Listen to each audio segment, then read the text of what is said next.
Hi అండి. పప్పుచారు ఉప్పు చేప బెస్ట్ కాంబినేషన్ కదండి. చాలా టేస్టీగా ఉంటుంది. ఈరోజు ఈ రెండు రెసిపీస్ టేస్టీ ఇంకా సింపుల్గా ఎలా ప్రిపేర్ చేసుకోవాలో చూద్దాం. ముందుగా సాంబార్ ప్రిపరేషన్ చూద్దామండి. ప్రాసెస్లోకి వెళ్ళిపోదాం. ముందుగా కుక్కర్ గిన్నె తీసుకుని దాంట్లోకి ముందుగా నానబెట్టుకుని వాష్ చేసుకున్న కందిపప్పుని వేసుకోవాలి. దీంట్లోకి ఒక గ్లాస్ వాటర్ వేసుకుని ఉడకనివ్వాలండి. విజిల్ పెట్టేసుకుని ఒక 3 విజిల్లు వేస్తే పర్ఫెక్ట్గా కుక్ అయిపోతుంది. పప్పు మెత్తగా ఉడికిపోవాలి. 3 విజిల్ తర్వాత చెక్ చేస్తే ఇలా పర్ఫెక్ట్గా కుక్ అయిందండి. దీన్ని మనం పప్పు గుత్తుతో బాగా మ్యాష్ చేసుకోవాలి. పప్పు గుత్తు లేదంటే మిక్సీ జార్లో వేసుకున్నా మెత్తగా అయిపోతుంది. ఇలా మొత్తం మ్యాష్ చేసుకున్న తర్వాత ఒక బౌల్లోకి చింతపండు తీసుకుని నానబెట్టుకోవాలి. ఇలా ఒక పెద్ద నిమ్మకాయ సైజు చింతపండు అయితే సరిపోతుందండి. దీంట్లో కొంచెం వాటర్ వేసుకుని నాననిచ్చి పక్కన పెట్టుకోవాలి. ఇప్పుడు కూరగాయలన్నీ కూడా కట్ చేసుకుని పెట్టుకోవాలి. ఉల్లిపాయలు కట్ చేసుకుని చీల్చుకుంటే చాలండి. పచ్చిమిర్చి మీకు నచ్చిన కూరగాయలన్నీ వేసుకోవచ్చు. బెండకాయ, బంగాళదుంప, వంకాయ, టొమాటో, ములక్కాడ వేసుకుంటున్నాను. ఇవన్నీ దీంట్లోకి వేసేసుకోవాలి. ఇలా మొత్తం వేసుకున్న తర్వాత కొద్దిగా అల్లం వెల్లుల్లి పేస్ట్ వేసుకోవాలండి. 1/2 స్పూన్ అయితే సరిపోతుంది. పసుపు, రుచికి తగినంత ఉప్పు, అలాగే లైట్గా కారం కూడా వేసుకోవాలి. ఒక 1/2 స్పూన్ అయితే సరిపోతుంది. ఇప్పుడు చింతపండు గుజ్జు తీసుకుని పెట్టుకున్నాం కదా, అది కూడా వేసుకుని వాటర్ ఒక 2 గ్లాసులు యాడ్ చేసుకుంటున్నాను. ఇలా అయితే పర్ఫెక్ట్గా చిక్కదనం ఉంటుందండి. ఇప్పుడు కరివేపాకు, కట్ చేసుకున్న కొత్తిమీర కూడా వేసుకుని విజిల్ పెట్టుకోవాలి. ఆల్రెడీ మనం పప్పుని ఉడికించేసాం కదా, ఇప్పుడు కూరగాయలు ఉడకడానికి ఒక విజిల్ అయితే సరిపోతుందండి. అంతకంటే ఎక్కువ వేస్తే మెత్తగా అయిపోతాయి. ఒక విజిల్లో అయితే పర్ఫెక్ట్గా కుక్ అవుతుంది. ఒక విజిల్ వచ్చిన తర్వాత చెక్ చేస్తున్నాను.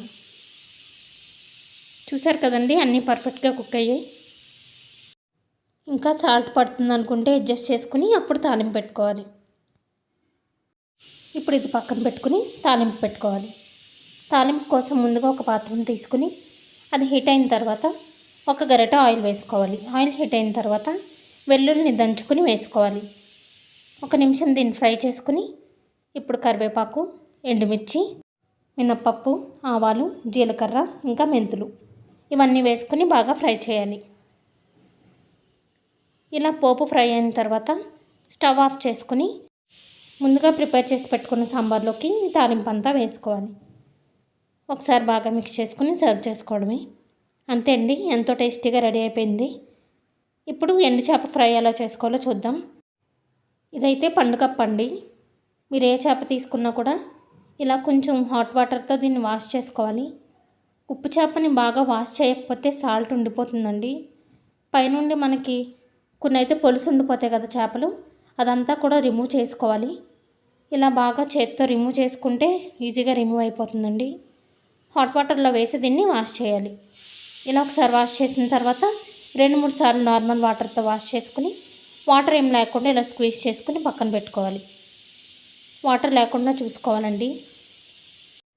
మొత్తం చేప ముక్కలన్నీ కూడా ఇలానే వాష్ చేసుకుని పక్కన పెట్టుకుందాం. ఇప్పుడు ఒక ప్యాన్ పెట్టుకుని ప్యాన్ హీట్ అయిన తర్వాత ఆయిల్ యాడ్ చేయాలి. 1.5 గరిటె వేసానండి నేను. ఇది కొంచెం హీట్ అయిన తర్వాత చేప ముక్కలను ఒక్కొక్కటిగా వేసుకోవాలి. ఇలా మొత్తం చేప ముక్కలన్నీ వేసుకుని ఫ్రై అవ్వనివ్వాలి. మధ్య మధ్యలో ఫ్లిప్ చేసుకుంటూ 2 వైపులా కూడా ఫ్రై చేయాలి. ఎండు చేపని బాగా ఎక్కువగా ఫ్రై చేయకూడదు. అలా ఎక్కువగా ఫ్రై చేసేస్తే గట్టిగా అయిపోయి తినలేమండి. కొంచెం గోల్డెన్ కలర్ వచ్చేంత వరకు ఫ్రై చేయాలి. ఇలా మొత్తం ఫ్రై అయ్యాయి కదా, ఇలా అయితే సరిపోతుందండి. లాస్ట్లో దించే ముందు కారం యాడ్ చేసుకోవాలి. 1.5 స్పూన్ కారం వేసుకుని ఒకసారి మిక్స్ చేసి స్టవ్ ఆఫ్ చేసేయాలి.